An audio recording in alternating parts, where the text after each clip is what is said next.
Magandang umaga sa ating lahat. Ngayon ay June 2, 2024 at narito ang update sa lagay ng panahon. Patuloy pa rin umiiral ang easterlies o yung mainit na hangin mula sa dagat Pasipiko dito sa misilangang bahagi ng Southern Luzon, Visayas at Mindanao, kung saan ngayong araw ang buong bahagi po ng ating bansa ay patuloy pa rin makakaranas ng bahagyang maulap hanggang sa maulap na kalangitan. Meron lamang tayong mararanasan ng mga isolated na mga pagulan, lalong-lalo na po yan dito sa kanlurang bahagi ng Mindanao ngayong umaga, dulot po ng easterlies at ng mga localized thunderstorms. Kaya pag-ingat po para sa ating mga kababayan dyan sa posibilidad ng mga pagbaha at pagguho na nilupas. Yung weather disturbance naman po na minomonitor natin sa labas ng ating area of responsibility, kagabi ng alas 8 ay naging isang low pressure area na lamang at sa kasalukuyan ay wala po itong direct effect sa anumang bahagi ng ating bansa.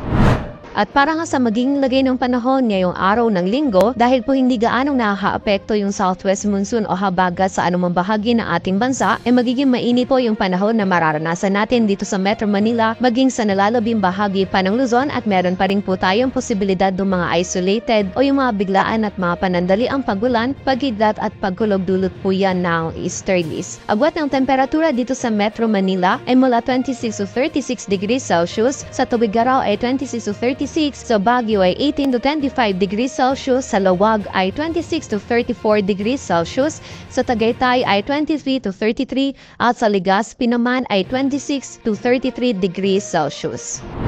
Sa bahagi naman ng Palawan, Visayas at Mindanao ay makakaranas din po tayo ng bahagyang maulap hanggang sa maulap na kalangitan. Meron pa rin po tayong posibilidad ng mga isolated na mga pagulan dulot ng easterlies. Agwat ng temperatura sa Cebu ay mula 28 to 33 degrees Celsius at sa Davao naman ay 26 to 34 degrees Celsius.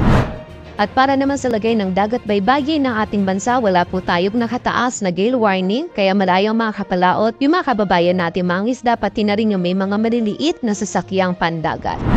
Sa mga susunod na araw po, ang malaking bahagi ng ating bansa ay patuloy pa rin makakaranas ng bahagyang maulap hanggang sa maulap na kalangitan, at meron pa rin po tayo mga isolated na mga pagbulan, pagkidlat at pagkulog. Maliban na lamang po yan dito sa area ng extreme northern Luzon at ilang bahagi pa ng northern Luzon, kung saan sa mga susunod nga pong araw ay posibleng maging mataas yung chance ng mga pagulan, pagkidlat at pagkulog, dulot po yan itong LPA kapag ito ay lumapit dito sa area ng Taiwan at ng frontal system.